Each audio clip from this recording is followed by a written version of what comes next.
Welcome to the RV Park Mastery Podcast, where you will learn the correct way to identify, evaluate, negotiate, perform due diligence on, renegotiate, finance, turn around, and operate RV parks. And now, here is your host, the fifth largest owner of RV and mobile home parks in the U.S., Frank Rolfe.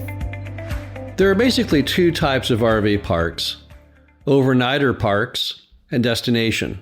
There's a huge difference between the two, and most people don't fully realize the good and the bad aspects. And we want to focus on overnighter. What makes it work, what the restrictions are, what makes it have sometimes problems, what the opportunities are. Because if you're going to invest in RV parks, you have to have a good grasp on the different types and styles and what those will do as far as your financial return. This is Frank Rolfe, the RV Park Mastery Podcast. We're going to be talking about overnighter RV parks.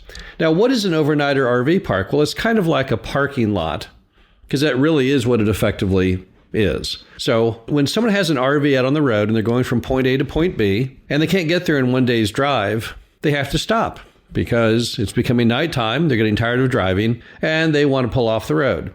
And that's what the overnighter park is for. It's the parking lot for RVs on their way to the ultimate destination. Now, the problem, as you can well imagine, with the overnighter RV park is that people don't really want to be there. They really want to be at their destination. So when they pull into that overnighter property, they're not really going to stay long. In fact, typically just a day, maybe 2 days, so they can regain their composure before they hit the road again. So if you look at the occupancy, you'll see a large number of very short stays. Virtually a revolving door. Now, there's nothing wrong with that, theoretically, but of course, I think we can all then contrast that with the destination RV park and see that it's different. Its revenue is basically customers who stay for much longer periods of time, maybe a week, maybe 2 weeks, maybe even longer. So it's a much steadier flow of revenue. So what are the observations between the two that you need to know? Well, number one, on an overnighter property, you have to have much more aggressive marketing because you have got to bring in a whole lot of more customers because each one stays for a much shorter period of time as compared to the destination RV park. Another issue is the demand just isn't there for the overnighter like it is for the destination. Since each customer is really gunning to get to that destination and spending a long period of time there, if there's anyone who will have vacancy, it's going to be the overnighter property because basically, people don't really want to be there. They want to get on to their destination. That can create a problem for you when you're calculating your revenue.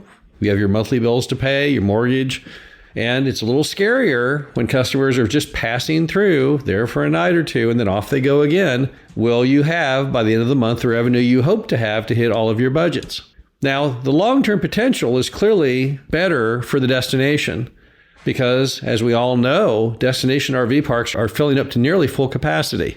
Ever since the pandemic, people are just more excited about going out and being outside. And as a result, they want to go and be in one spot and enjoy nature and enjoy being away from civilization at this point and all the issues with COVID and urban riding and you name it.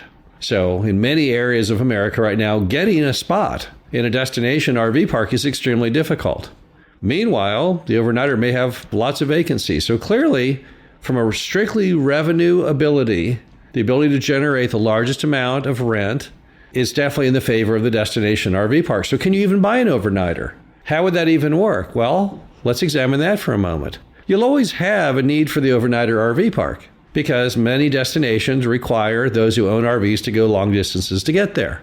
So as a result, there should always be a demand. Now, studies are showing that people are now trending to go on shorter destinations. They're liking to drive to areas that are closer. We've seen that trend for a while. One thing that fueled that is, in fact, fuel prices. As gasoline goes up, the desire to drive long distances declines. People say, well, you know what? I really wanted to go out to Yosemite, but now that I think about it, I'd be just as happy at this state campground. As those people trend not to drive as far, that could cause problems with overnighter revenue.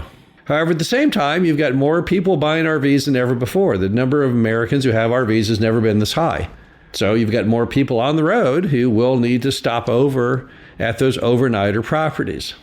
Clearly, COVID has also changed things significantly. Many people who used to travel by plane are now opting to go by car.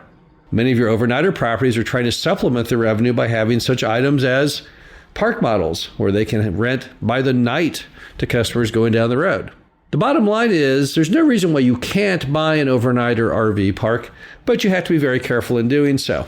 I would definitely want to see the last 3 years' financial performance, and I would want to average those to see where you truly come out, because this is very much of a daily business with overnighter.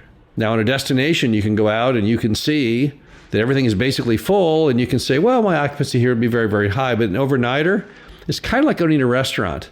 You never really know how many people came in each day, and you certainly can't even guesstimate what that was over the last several years. Now, because of that, there's also, you can be prone when looking at overnighter RV parks to being cheated, because the owner of the overnighter RV park can say, well, you see, I had this much rent, but did they really have it?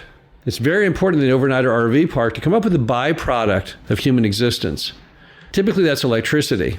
You can extrapolate how much electricity an RV uses daily. You can look at the electrical bill for the entire RV park for any given month, divide by the amount that they use daily, and you can see how many nights of use roughly the RV park had. Now, it's not an exact science. You're never going to nail it to the penny. But if someone said to you, well, we run about 50% occupancy through the winter, and you look at the electrical bill and they had almost no usage at all, I think it's a pretty good bet that they didn't actually achieve that. So scientifically, you should be able to see a tie-in between how many nights of occupancy they truly had and how much the electrical bill was. You can also talk to other RV parks in the area. RV park owners are typically a friendly sort. Ask them about how their performance has been historically, because you'll get a good idea. They normally will tell you if they've been doing well or doing poorly, and they can even tell you seasonally what to expect. Now, overnighter RV parks can be changed enormously on performance if you're a better operator, because like anyone going down the road, people are more prone to stay at one property or another. I know I'm more prone to stay at a nice, newer Marriott Courtyard than I am some old rundown Tiki Motor Lodge. So it's very possible redoing the view from the street, the entry, the entire social media, getting positive social media reviews, getting a much better presence on the internet could do wonders for you.